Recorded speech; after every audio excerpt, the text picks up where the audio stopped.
Alors que le thermomètre devrait encore grimper bien haut aujourd'hui, l'association des directeurs au service des personnes âgées s'inquiète et l'a fait savoir hier via un communiqué. Le gouvernement se montre-t-il trop rassurant sur les conséquences et la gestion de cette vague de chaleur? C'est la question qui fâche de 7h15 sur Europe 1. Et pour y répondre, nous sommes en direct avec la secrétaire d'État chargée de la famille, des personnes âgées et de l'autonomie. Bonjour Laurence Rossignol. Bonjour.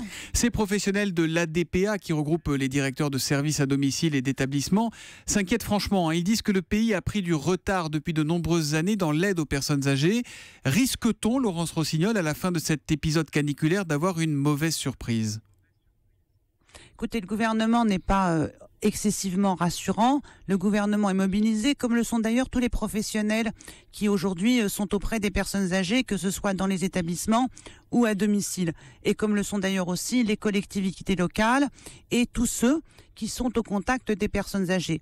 Pour le moment, cette mobilisation, à laquelle d'ailleurs vous les médias vous participez, puisque vous relayez depuis 3 jours les consignes de précaution, les invitations à aller prendre soin de son voisin, s'intéresser à lui.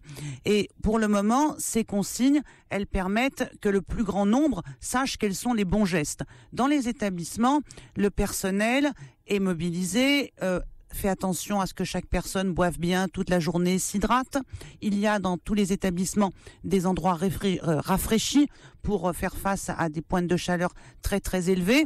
Donc nous pouvons considérer aujourd'hui que la mobilisation est maximum pour tous ceux qui sont en situation. Mais Laurence Rossignol, personne ne conteste la mobilisation et la bonne volonté de tous ces personnels.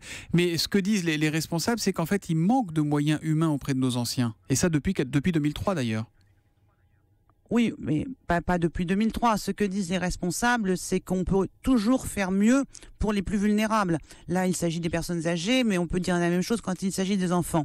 Ce que j'observe, moi, avec les éléments de progression depuis les dernières années, c'est qu'aujourd'hui, nous avons 61 agents pour 100 résidents dans les établissements d'hébergement pour personnes âgées dépendantes. En 2007, c'était 56 agents pour 100 résidents. Donc nous progressons. De même, nous progressons dans la médicalisation des établissements. Nous aurons prochainement achevé la médicalisation de tous les établissements pour personnes âgées. Il y a 15 000 places supplémentaires qui vont ouvrir dans les EHPAD pour accueillir les personnes qui vieillissent et qui sont de plus en plus nombreuses dans les 3 ans à venir. Dans les 3 ans à venir.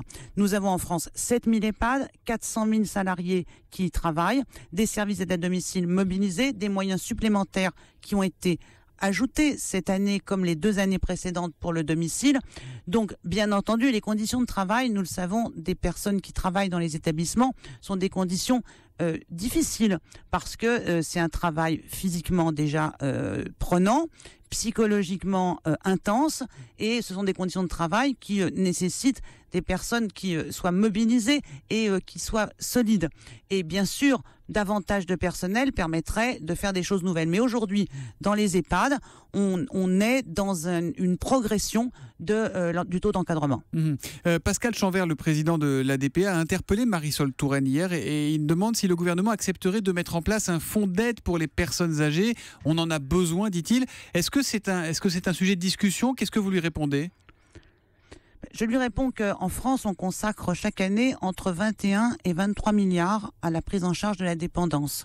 Qu'avec la loi d'adaptation de la société au vieillissement, qui est actuellement en discussion au Parlement, nous dépenserons chaque année 375 millions d'euros supplémentaires pour l'aide à domicile.